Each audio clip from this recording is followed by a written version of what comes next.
How y'all feeling?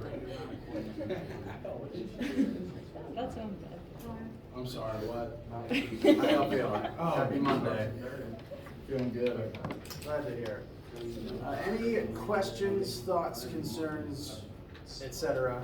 before we get started? Yes. The first question on the chapter 4 quiz, had a hard time understanding it. Just wanted to actually do that. Let me take a look.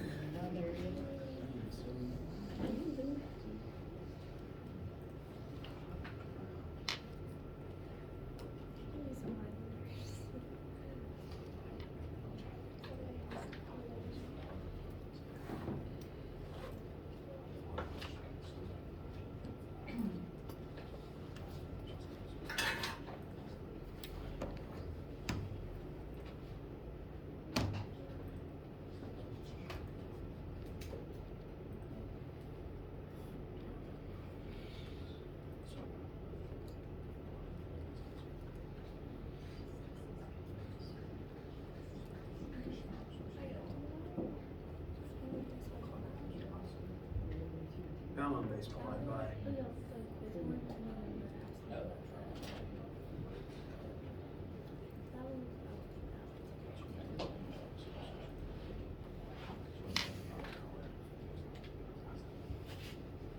Wait, so when is y'all's next game?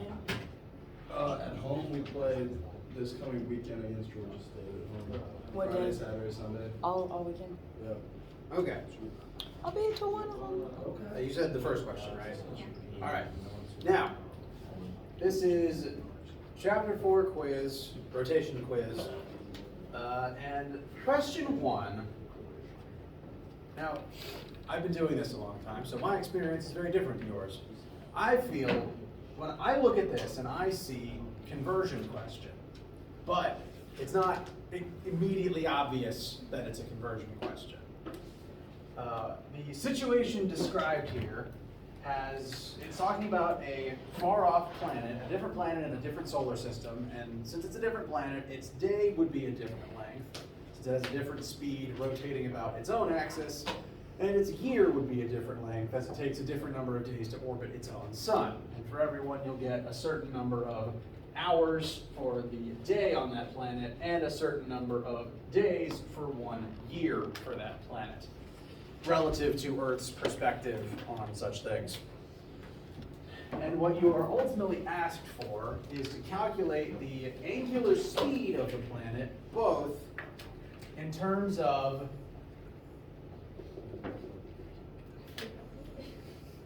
its rotation about its own single axis, this would be the length of 1 day, and then separately, the amount of time it has to spend orbiting its own sun. So 2 different angular speeds. First is this one, second is this one.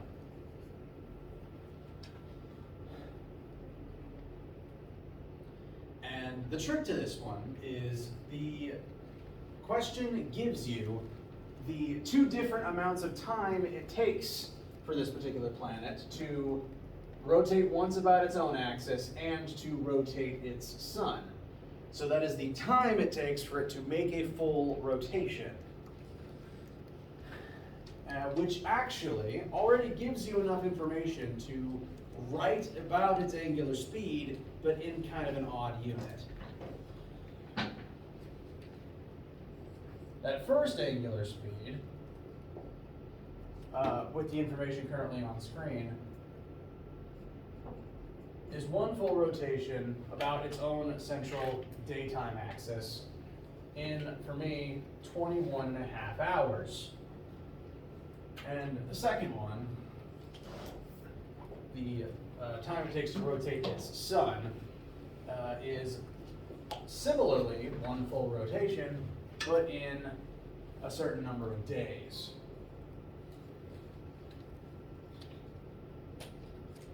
And so I've taken the information that the question gave and stacked it in a way that actually mirrors our unit of radians per second. Radians per second as a speed measurement is amount rotated divided by time. And And so the information presented in the question can be written similarly. Amount rotated, one full rotation, just about two different axes, in a different amount of time each. Which means these can be converted from rotations per hour and rotations per day into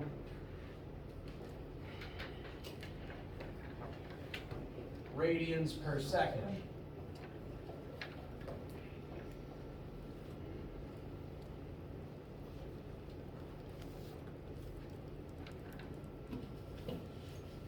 So the way that I would recommend doing this, if the way that I do my conversions agrees with your brain and the way that you do conversions, is to treat them like conversion questions. You'd want to convert rotations into radians and hours and days into seconds. And for each question, you will get a very, very small number, because if it takes you a day and a year in order to complete a certain orbit, you're not rotating that fast, angularly speaking. So just to set up your expectation, the two answers will be very small.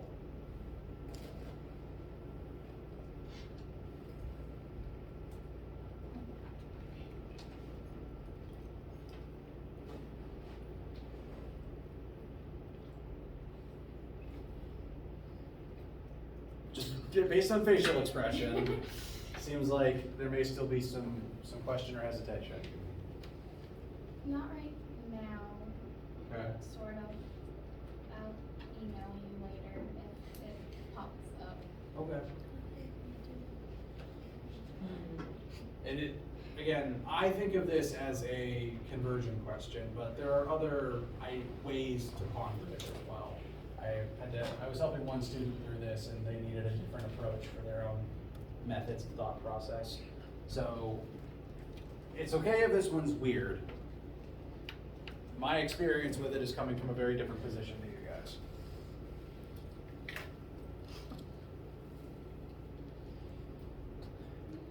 Okay. Any other questions for right now? Yes. I have one two from chapter 3. Okay. Chapter 3 on the quiz. Question 2. Chapter 3 quiz question 2.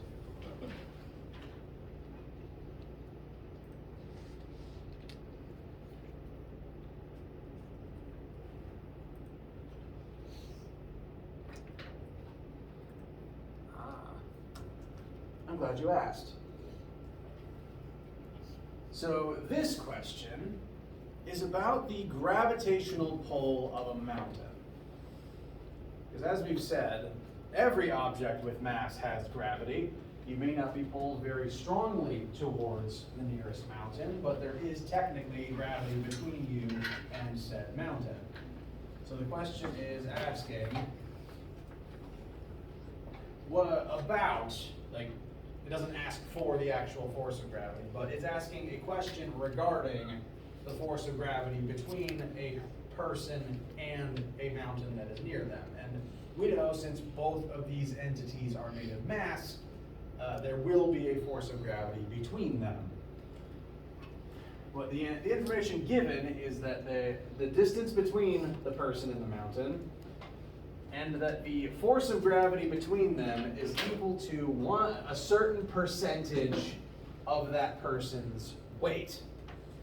Now, you weren't actually told the force of either, you weren't told the force of gravity from Earth on the person, and you also weren't told the force of gravity from the mountain on the person. You're just given a ratio comparing those two things. But that ratio will ultimately be helpful, because it's setting up a comparison between the force of gravity of Earth on person to the force of gravity of the mountain on the person. So these are two different forces of gravity, two different sources. This is the person's normal weight, and this is the person's force of gravity pulling them towards the mountain. And the question is setting up a comparison between these two numbers. Now, the two numbers aren't literally equal to each other. Like we know from experience, we're not being pulled towards the closest mountains to us. The force of gravity from the mountain is not as strong as gravity, but we are told comparatively how strong it is to the force of gravity. So those two forces are not directly equal, but, and you would use a different percentage, I'm just showing how it would be utilized.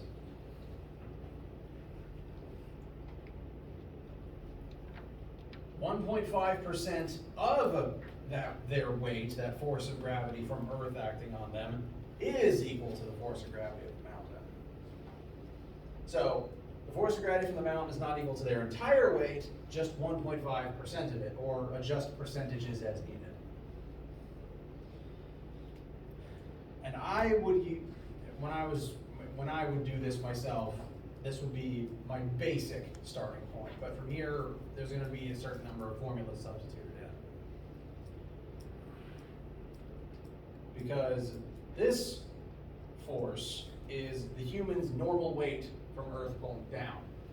And what is the easiest way we find that in this class? Just person's weight on blank Earth, on its surface. Mass times gravity, Yes, which number for gravity? 9.8. Correct. So I'm going to start plugging those in. This would be the person's mass, not the mountain's mass, but the person. So I'm using subscripts to try to make that distinction. Times that 9.8. So this is the person's weight. We don't know what their mass is, but it would be multiplied by 9.8 to find their weight. And 1.5% of that weight is equal to the force of gravity from the mountain. Now, we can also use a separate formula to represent that force of gravity from the mountain. I would recommend universal law of gravitation, because that is how we calculate the force of gravity between any objects, and this is an object that isn't Earth's surface. Well, I guess it technically is part of Earth's surface, but it's not the mass of Earth, and it's not Earth's core, so it's a separate object in the case of this question.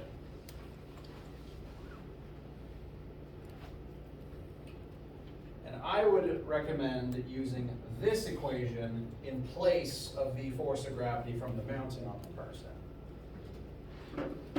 And to start plugging things in, question does remind you what G is equal to. It's going to always be that number. It's on your formula sheet. So that big G is 6.67 times 10 to the negative 11th. Next is the two masses of both entities. We've got mass person and mass mountain. So the two times I've written MP, that's the mass of the person. And the one time I've written MM is mass of mountain. And you would divide by the distance between the person and the mountain squared. For me, that's, with these sample numbers, that's 13.5 kilometers. You would substitute your own number. But I want to demonstrate that this gives kilometers and we don't want kilometers, because our formula is like meters. So I would convert that and then square it.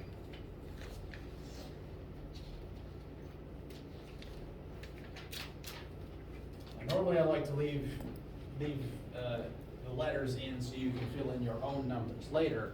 But I filled in the test numbers here to demonstrate the things you know and the things that you don't know, because the question doesn't actually ask what is the force between the two entities. It asks what the mass of the mountain is. So the trick here is arriving at that answer. How do we use this to figure out what the mass of the mountain is? How do we use this comparison between the two gravitational forces? And I wanted to set it up this way to show you. We were told everything in this question. We were told the ratio between weight and mountain gravity. We were told G. We were told how far apart the two are. We still know 9.8. The only things we weren't told were the mass of the person and the mass of the mountain.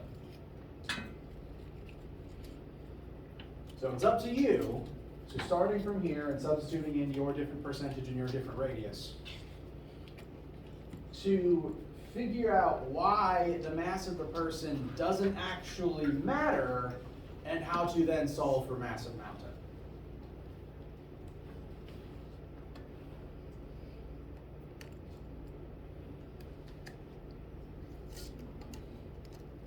First, to the student who asked, how does this feel?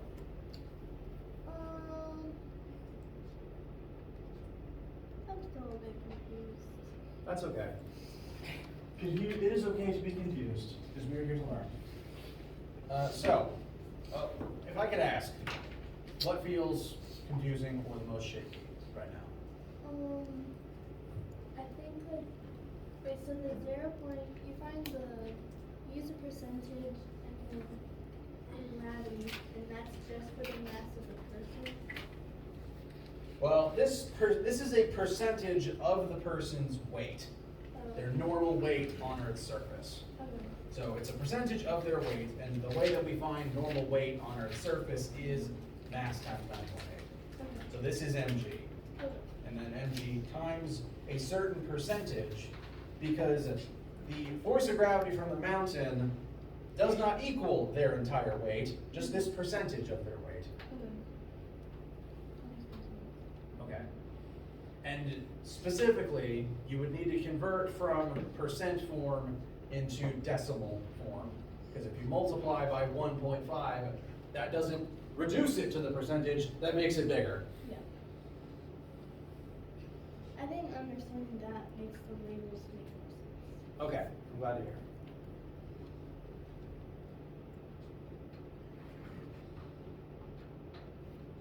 Feel better at least than before? Yeah, yeah. I know like where to start now. All right, I'm very glad to hear. This one is kind of puzzling. I'm glad you asked about it. To the audience as a whole, how do you guys feel? Do you have any questions?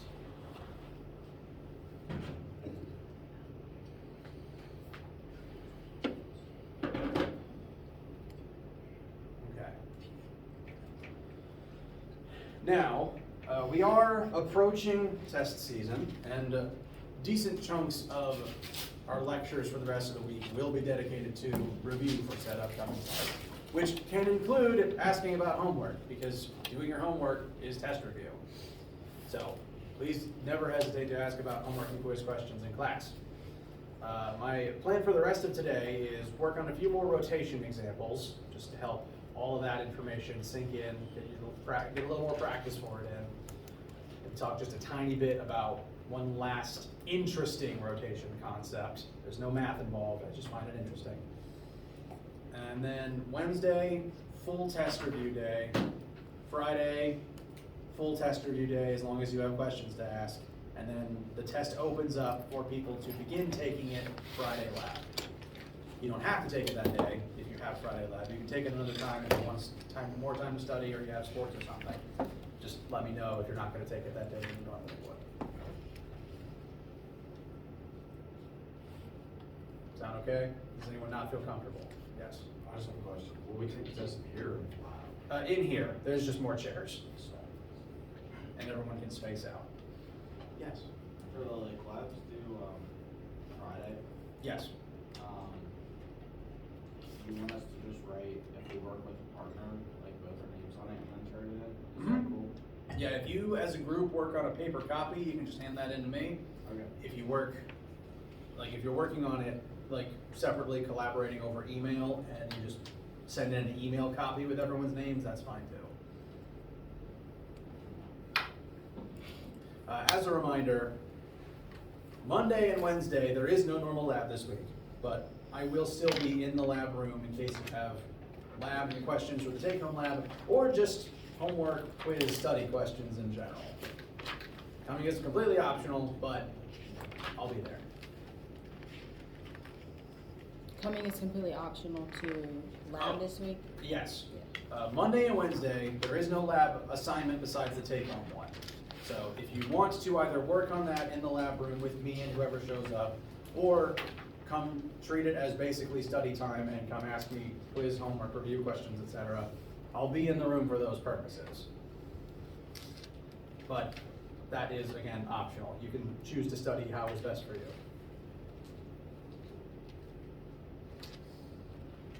Okay? Anything else for right now? All right.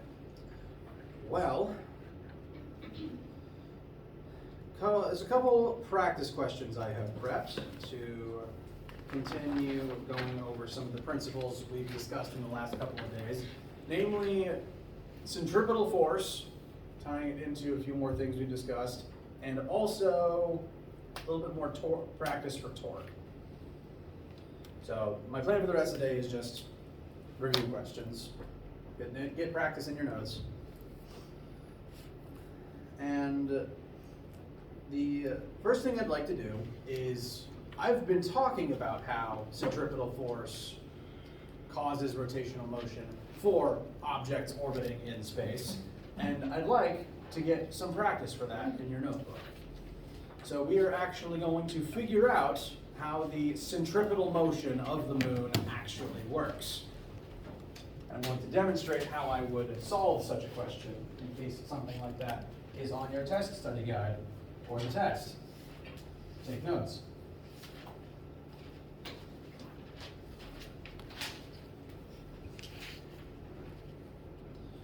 So, here we have the moon orbiting the Earth. This picture is not to scale, by the way. The moon is very far away. I want to make that clear. Once again, we've been given the mass of the moon and the mass of the Earth. They're the same numbers from last time we looked at the gravity between the Earth and moon. And the two objects are approximately the same distance apart, 384,000 kilometers. Now, there will be a force of gravity between these two objects, as there is between all objects with mass, but since these are planetoids, that force will actually be pretty significant. And that force will be enough to cause the moon to orbit the Earth at a certain speed, at a certain radius. And we're going to use our knowledge of both universal law of gravitation and centripetal force to figure out how fast the moon is moving as it orbits the Earth.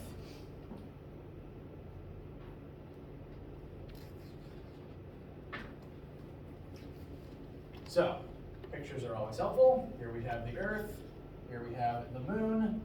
This picture is a little more to scale. Just for fun fact's sake, if this is about to scale, most of Earth's satellites live there. That's why getting to the moon is very impressive. So, these two entities are a certain distance apart, and there's a certain force of gravity acting between their centers of mass, which are a certain radius apart. Since that force of gravity is constantly changing direction as the moon accelerates around the planet, we are going to have circular centripetal motion as the Earth rotates. Well, said that backwards. As the moon rotates the Earth, excuse me. We've been given the mass of the moon, 7.36 times 10 to the 27 kilograms. The mass of the Earth,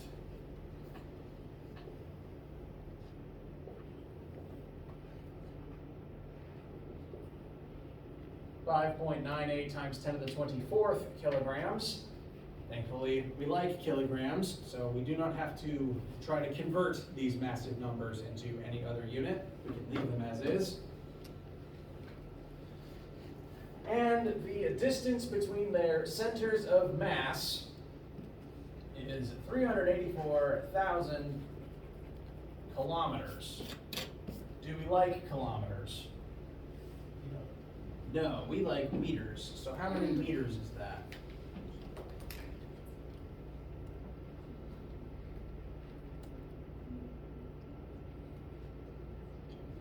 384 million.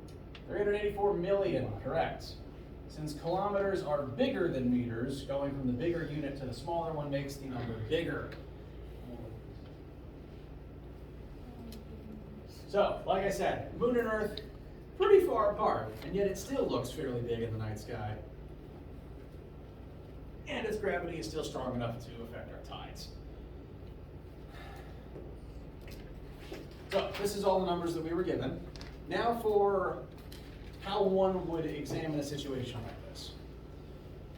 I've said that the force of gravity between these two objects acts as a centripetal force, which means we can set it equal to the centripetal force formula.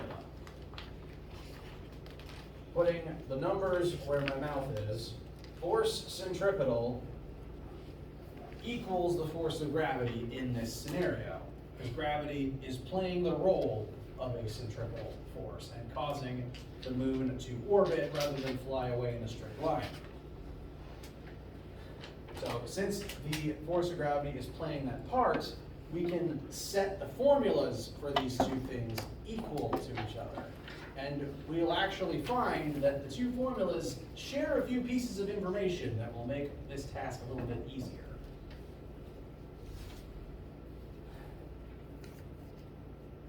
So I'm going to begin plugging those two formulas in. In addition to there being two sides to this equation, there's also two different formulas for centripetal force. Since I'm curious in the linear velocity of the moon, we're going to use the version of centripetal force that will give us linear velocity, the one that has regular English V in it. So, force centripetal is equal to mass times acceleration centripetal. Acceleration centripetal is equal to linear velocity squared divided by orbital radius. So this is just the formula for centripetal force. Same as on your formula sheet. How do you feel so far? All right. On the other side of the equal sign, we've got the force of gravity. And since the moon is not on Earth's surface, we can't use moon mass times 9.8. We have to use universal law of gravitation. Big G times M1 times M2 over R squared.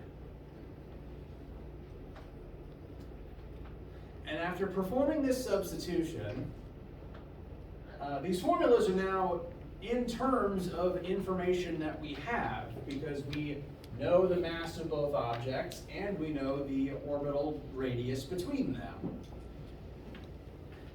Which just leaves, eventually, for us to solve for velocity, the speed the moon is moving at as it orbits planet Earth.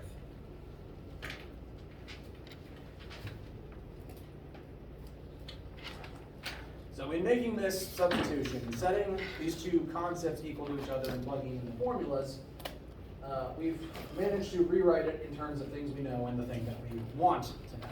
So we can, at this point, begin plugging in our nodes. And I did say, take notes. I would circle this in your notes, because this is true, this basic setup here is true for any time something is orbiting another object because of gravity in space.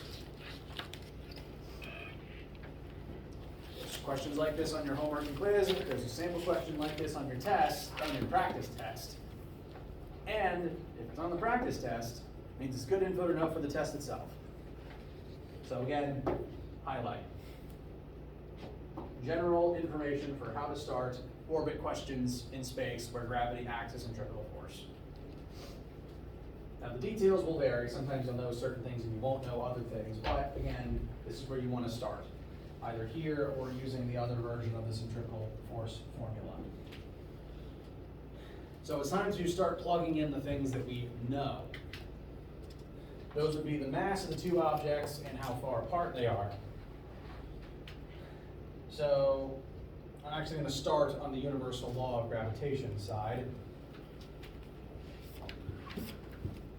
Big G is a universal constant that you will always have access to. It's on your formula sheet. You never have to memorize it. I do though, because I do this too often. 6.67 times 10 to the negative 11th is big G. Not the same as lowercase g. Lowercase g is acceleration of gravity on Earth. This is how gravitational fields operate throughout the universe in general. So, different number. Then the two masses, same as when we solved for the force of gravity between these two objects a while back. Two very large numbers that will give us a very large answer. So we plugged in those two masses, and lastly, the distance between them squared. 384 million squared. It was important to do that conversion before you square it. Because if you plugged in kilometers and then squared kilometers, your answer would be off by a factor of 1,000,000 rather than a factor of 1,000.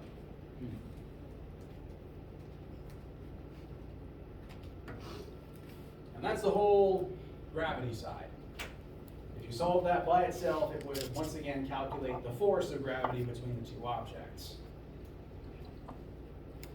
So that just leaves filling in the centripetal force side. And there's actually an interesting question about that. Which mass goes here? Because there's two objects with two different masses. I didn't label it any more specific than that. So which mass would need to go here, Moon or Earth? Moon. Moon, excellent. The way that you know that, so the general knowledge is, this formula is about the centripetal motion of the orbiting object. So this is all, this side of the equation, the centripetal force side, is about the orbiting object. This is how far it is from Earth, this is the speed it is orbiting at, and it would be its mass. And since the moon is the orbiting object in this case, that would be moon mass. So if I was to try to relabel this slightly, moon mass would go on both sides, and Earth mass only goes on the gravity side.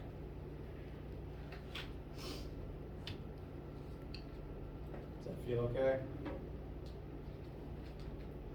So the general thing to note, centripetal force formula is data about the rotating, orbiting object, not the thing it is orbiting around. So that means the moon's mass is what we would put here. So we will repeat using 7.36 times 10 to the 22nd. Velocity squared is still unknown, but we would still use the very big radius converted to meters.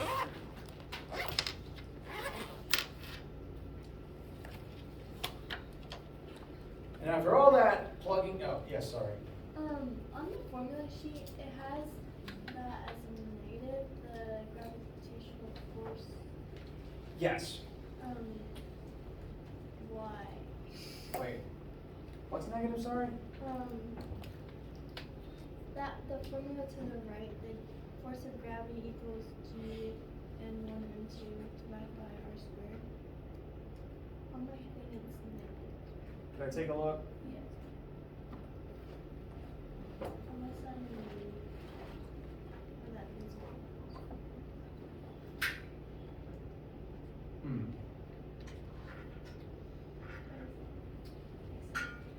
Yes.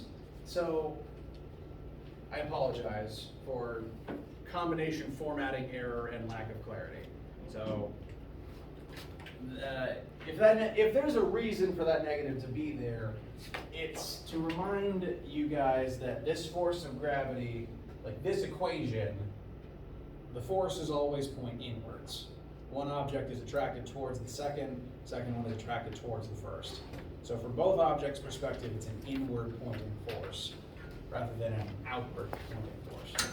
So it does not need to be interpreted literally, and in this case, I have not factored it in literally, and actually factoring it in literally would break your math, because you'd end up taking the square root of a negative and your calculator would yell at you. So I apologize, again, formatting error, my mistake. Disregard the negative. If you have a paper copy of the formula sheet, just extend the line so that it's part of the division sign. So I'm glad you asked. Does that help? Yeah. Okay. Yeah, if it means anything, it's just as a reminder that the force is from this equation point inwards. Moon is pulled towards Earth, Earth is pulled towards Moon. So that's the only thing to note about it. So thank you for asking. Any other questions before I continue on from here?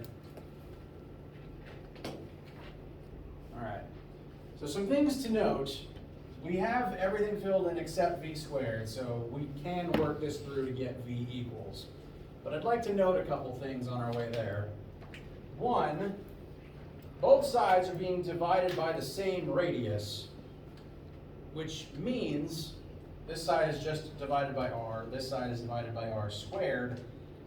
We can actually cancel out a little bit on our way to the finish line.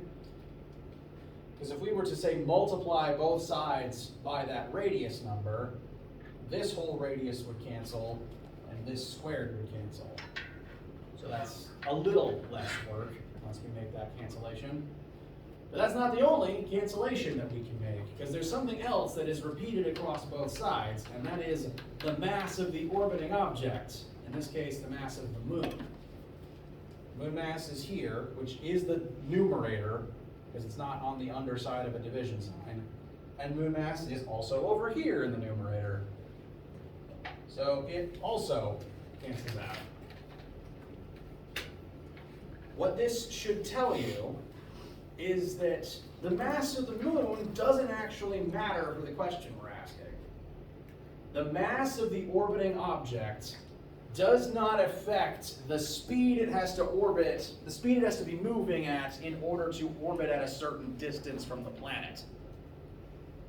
If you, as a separate entity with a different amount of mass, were orbiting Earth at the same radius, you'd have to be moving at the same speed in order for this to work right. Any object at this distance needs to be moving at the same speed to maintain that orbit correctly, regardless of its size or mass. So that is what the mass of the moon canceling out here represents. And so hypothetically, if the prompt never even told you the mass of the moon, you could still solve this. Yes? So that's the same way how we can ignore the mass of the person in the mountain problem. Exactly. It's not relevant to the specific question being asked, and it just cancels out. Wanted to note that in case, say, a question didn't give you the mass of the orbiting object, to make sure you know it doesn't always matter. Now after that cancellation, there's fewer things on the left side to worry about, which is nice. Less sending things over is always beneficial. Which just leaves g times Earth mass divided by 1 radius, not squared. And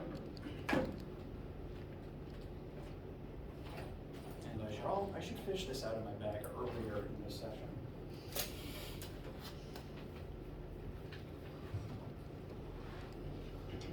If you do your algebra correctly,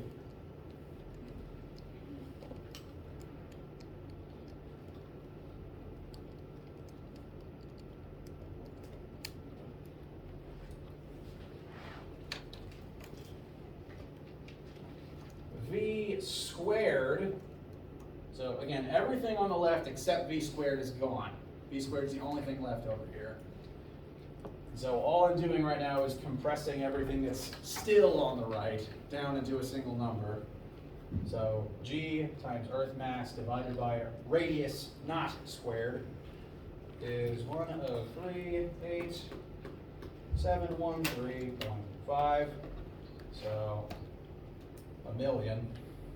But then we still have to take its square root. So after taking said square root, you should get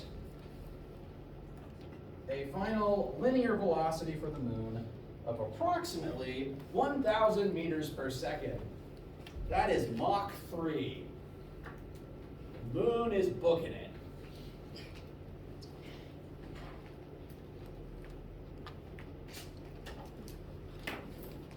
And any object needs to move at that exact same speed in order to maintain the same distance from planet Earth.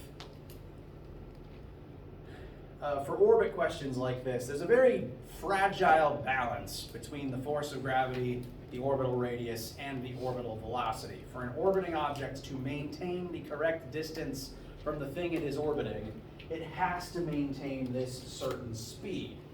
Because according to the centripetal force formula, if its velocity changes, you throw the whole thing out of balance.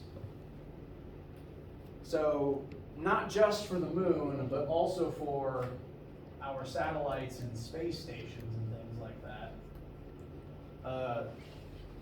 NASA is constantly doing calculations to make sure that the space station, in order for it to maintain a certain height above the ground and not fall out of the sky or even drift away from the planet, it has to be moving at a certain constant speed.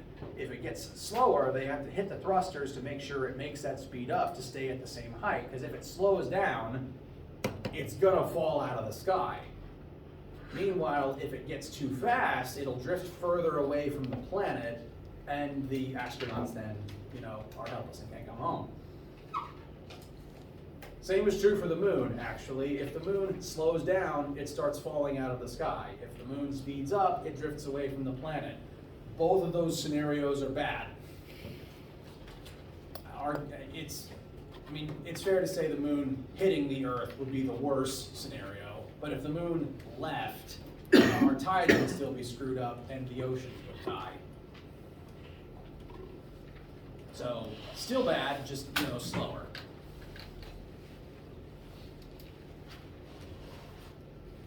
Now, main thing again to highlight is this general setup for centripetal force acting to cause gravity acting as centripetal force in space.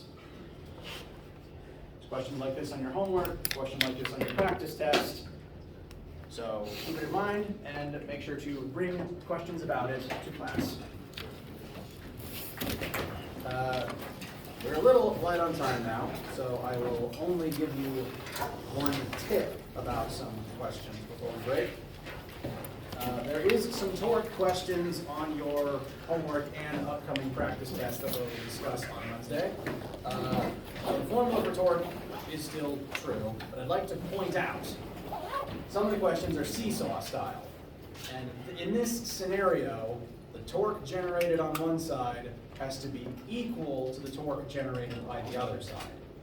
If you've ever played that game on the playground where you and your siblings or friends try to have the teeter-totter perfectly level for as long as possible, at least that's what me and my cousins did.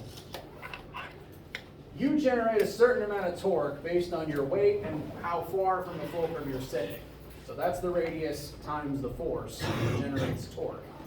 And for the teeter-totter to be level, the other side has to generate the same amount of torque with its different combination of radius and force. So say, one side has one kid and the other side has two kids and they're all about the same mass. The two kids would have to sit twice as close to the fulcrum, like half the distance away, to generate the same torque because of the doubled mass on that side. So, main thing to note, and we'll practice this in class next time as well. To balance a seesaw, torque right equals torque left. Again, we will practice that. Just wanted to say it before you left. Let me know if you have any questions, homework, lab, quiz, etc. And I will see you and have a nice day.